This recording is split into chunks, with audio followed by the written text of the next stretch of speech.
Hello दोस्तों, सनातन world में आपका स्वागत है। आज हम अष्टावक्र गीता की श्रृंखला को आगे बढ़ाते हुए भाग 3 देह से पार्थक्य का श्रवण करेंगे। श्लोक: यदि देहम पृथक्कृत्य चिति विश्राम्य तिष्ठसि अधुनैव सुखी शांतो बंध मुक्तो भविष्यसि। अर्थात वो कहते हैं, अगर तुम स्वयं को देह से पृथक करके अपने चित्त स्वरूप में शांति से स्थित हो जाओ तो ठीक अभी ही तुम सुख, शांति और बंधन से मुक्त हो जाओगे। ठीक अभी हो जाएगा, क्योंकि कोई भौतिक बात होती तो समय लेती। दीवार खड़ी करने में भी समय लगता है और दीवार गिराने में भी कम से कम थोड़ा समय तो लगता है, क्योंकि वो सारी प्रक्रियाएं प्रकृति के अंतर्गत हैं। पर प्रकृति से ही तादात्म्य का स्थापित होना प्रकृति के भीतर की प्रक्रिया नहीं है, वो चेतना का अज्ञानवश किया गया चुनाव है। चूंकि वो चुनाव चेतना का है, चेतना उसे तत्काल पलट भी सकती है। तो बड़ा बल दे रहे हैं अष्टावक्र हमारे हाथों में। कह रहे हैं, पहली बात, बंधन तुम पर आरोपित नहीं है, बंधन सांयोगिक नहीं है, बंधन प्राकृतिक नहीं है, बंधन तुम्हारा चुनाव है। और दूसरी बात, तुम चाहो तो इन बंधनों से अभिमुक्त हो सकते हो। बस तुम्हें इतना करना है कि देह को जरा एक तरफ रखो और देह से संबंधित जितनी तुमने कहानियां बना रखी हैं उन सबको भी एक तरफ रखो। विशुद्ध चैतन्य हो तुम। अगर मांग ही रहे हो कि मेरी असली पहचान बता दो मुझे, तो विशुद्ध चैतन्य हो तुम। और ये कहने की भी कोई विशेष जरूरत नहीं है कि विशुद्ध चैतन्य हो तुम। वो तो हमारी बालक समान जिज्ञासा होती है कि एक चीज हमारे हाथ से हटाई जाती है तो हम कहते हैं दूसरी चीज दो। तो जब आपसे कहा जाता है कि इस देह से तादात्म्य छोड़ो, तो हम तुरंत कह देते हैं कि अच्छा तो फिर ठीक है, चेतना हूँ मैं। तो हाथ में हमारे कुछ रहा आता है। थोड़ी यदि हमें प्रौढ़ता आ जाए, थोड़ी समझदारी आ जाए, तो ये कहना भी बहुत आवश्यक नहीं है कि चिद रूप हूँ मैं। फिर इतना काफ़ी है कि देह नहीं हूँ मैं। और देह नहीं हूँ मैं, एक बार ये जान लो तो देह के साक्षी हो गई। फिर देह को देख सकते हो, क्योंकि वो अपनी देह नहीं रही, वो देह मात्र है। अब पूरे जगत के जीवन के दृष्टा हो सकते हो और बड़ा आनंद है इसमें। पुरुष का आनंद प्रकृति के अवलोकन में ही तो है। यही पुरुष और प्रकृति का, यही चेतना और जगत का सही संबंध है। ये सब कुछ बिखरा हुआ है चारों तरफ। आंखें उसको देख रही हैं, आंखों को देखने दीजिए, आंखें देख रही हैं। जाड़े का समय है, कुनकुनी धूप आपकी टांगों पर पड़ रही है, पड़ने दीजिए। आप वो करिए जो आपको करना है। धूप का काम ही विकीर्ण होना, तपाना। टांगों का काम है एक दिन पैदा होना, विस्तार लेना, फिर धीरे धीरे रोगग्रस्त होना, बूढ़ा होना और फिर एक दिन जल जाना।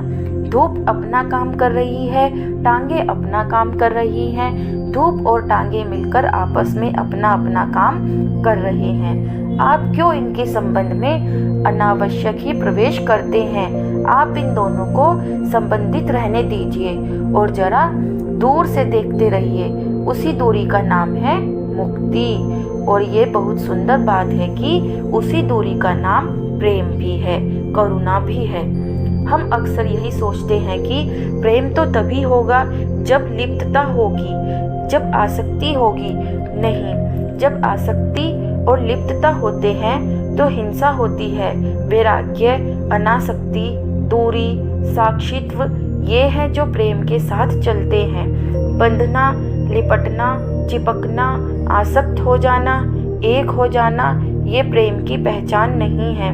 इसमें तो मोह है, अपूर्णता है, बड़ी बेचैनी है और हिंसा है। इसलिए प्रेम के नाम पर जो हिंसा होती है वो बिल्कुल अद्वितीय होती है, उसका कोई सानी नहीं होता। बड़ी बड़ी हिंसा हो ही तब सकती है जब कहीं ना कहीं मन मोह में अटका हुआ हो। जब कहीं बड़ी कामना हो तभी हिंसा होती है। उसी कामना को तो हम साधारणतया प्रेम कह देते हैं। नहीं, वो प्रेम है ही नहीं, वो ऐसे ही कोई छोटी और दूषित सी चीज है। मुक्ति इसी में है। प्रकृति के तत्वों को उनका काम करने दो। उनके माध्यम से पूर्णता खोजने का प्रयास मत करो। जब झूठा ज्ञान माने अज्ञान होता है तो चेतना मान्यता बना लेती है कि वो अधूरी है। अब अधूरी है और पूरापन स्वभाव है। पूरा हुए बिना चैन आता ही नहीं, तो फिर पूरा होने के लिए वो देह का इस्तेमाल करती है। और देह कहाँ है? देह के अनुभव के अनुसार देह इस विशाल जगत में है। देखिए कैसे पूरी प्रक्रिया चलती है। चेतना अधूरी है और चेतना देह से संबंधित है, तो चेतना कहती है इसी देह का प्रयोग करूंगी तो पूरी हो जाऊंगी। और देह कहाँ है? देह संसार में है, तो देह का इस्तेमाल कहाँ करोगे आप? फिर संसार में करोगे। तो चेतना देह के माध्यम से संसार के बाजार में निकल पड़ती है अपने लिए चीजें प्राप्त करने। कभी खरीद लिया, कभी लूट लिया, और सोचते हैं कि ऐसे ही कर करके देह की तृप्ति चेतना की तृप्ति बन जाएगी। नहीं, देह की तृप्ति चेतना की तृप्ति नहीं बनती है। थोड़ा हम और उसमें विस्तार बता देते हैं। सावधान करे देते हैं कि देह की तृप्ति का अर्थ मात्र स्थूल भोग ही नहीं होता, कि जैसे सोना, कि जैसे खाना, जैसे काम वासना की पूर्ति। सिर्फ इसी को नहीं कहते देह के सुख, भावनाएं, वृत्तियां, भीतरी आवेग, ये सब भी देह जनित ही होते हैं, देह से ही उठते हैं, तो इन पर चलना भी देह से तादात्म्य ही है। आप जब भूखे हैं और आप जब भावुक हैं, वो लगभग एक ही बात है, क्योंकि दोनों ही देह से संचालित गतिविधि हैं। भूख तो हमें दिख जाता है, देह की बात है। भावना हमें नहीं दिख पाती कि देह की बात है। हम भावना को कहते हैं ये तो मानसिक है या हृदय से उठ रही है। नहीं, भावना भी ना मन से ना हृदय से उठ रही है, भावना भी शरीर से उठ रही है। जिसको आप मन कहते हैं वही शरीर से उठ रहा है, तो भावना और कहाँ से उठेगी? आप देखते नहीं हैं क्या? आप खा पी ले, कुछ अलग तो आपकी भावना बदल जाती है। कोई नशे में आ जाए तो उसकी भावना बदल जाती है। शरीर में थोड़ी ऊंच नीच हो जाए तो भावना बदल जाती है। और कुछ भावनाएं जैसे काम वासना, शरीर जब तक एक उम्र का ना हो जाए, जब तक 15 बरस का ना हो जाए, तब तक वो उठती ही नहीं। तो भावनाओं का सीधा संबंध शरीर से है। स्त्री की भावनाएं अलग हैं, पुरुष की भावनाएं अलग हैं, क्योंकि दोनों के शरीर अलग हैं। तो भावुक होना, भूखा होना, ये सब एक ही बात है। शरीर से मुक्त होने का अर्थ है अपनी भावनाओं को भी बस शारीरिक जानना। शरीर की कोई गतिविधि, इसी में विचार भी सम्मिलित है। हम कह देते हैं हम विचार कर रहे हैं, मेरे विचार, पर वो हमारे नहीं होते, वो भी शारीरिक ही होते हैं। शरीर में परिवर्तन आते हैं, विचार बदल जाते हैं। अंधेरे में एक प्रकार का विस्तार होता है।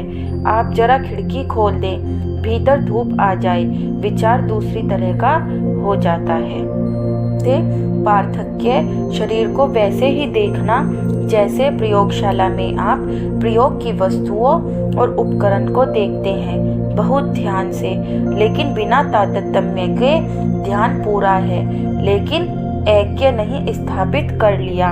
ये नहीं कह दिया कि मैं वही तो हूँ जिस पर मैं ध्यान दे रहा हूँ। नहीं, मैं वो नहीं हूँ। वो सामने जो कुछ भी है मैं उसकी निंदा कर रहा हूँ। मैं उसको छोटा नहीं कह रहा, मैं तो बस एक तथ्य बता रहा हूँ कि मैं वो नहीं हूँ, मैं शरीर नहीं हूँ। ये कहने में शरीर की निंदा नहीं है, बस एक तथ्य की उद्घोषणा है। अरे भाई, शरीर नहीं है तो नहीं है, बात यही है, घोषित कर दे रहे हैं। इसका अर्थ ये कहाँ से हो गया कि शरीर के प्रति निंदा भाव है कि गलानी भाव है? नहीं, वैसा कोई भाव नहीं है और शरीर नहीं हो आप। ये बात कोई रटने की या दोहराने की नहीं है, ये बात जानने की है, प्रयोग से जानने की है। किसी गुरु ने कह दिया इसलिए मान मत लीजिएगा, प्रयोग से देखिए, जीवन के प्रति पैनी नज़र रखकर देखिए। सचमुच नहीं है आप शरीर, देखिए ना शरीर कैसी कैसी मांगे रखता है, कैसी कैसी दिशाओं में जाता है। जंगल से आया है ये शरीर और जंगल की ही उसकी सारी कामनाएं हैं। आप शरीर कैसे हो सकते हैं? शरीर की कामनाओं की पूर्ति हो जाती है, आपकी पूर्ति नहीं होती।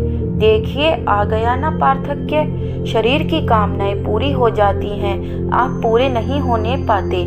आप शरीर होते तो शरीर की कामना पूरी होती तो आप भी पूरे हो जाते, पर ऐसा तो हमने देखा नहीं। और अष्टावक्र ने बिल्कुल आरंभ में ही सच्चे और अच्छे गुरु की तरह जो ऊंची से ऊंची बात थी वो बता दी। आगे पूरी गीता में बस इसी बात को और विस्तार से और गहराई से अलग अलग प्रमाणों और दृष्टांतों के द्वारा और विस्तृत किया जाएगा। अभी चयन कर लीजिए, झूठ का साथ नहीं देना है। जो चीज एक बार दिख गई है कि मिथ्या है, अब उसको पकड़कर नहीं रहना। अष्टावक्र कह रहे हैं तत्काल सुखी शांत और मुक्त हो जाओगे वत्स।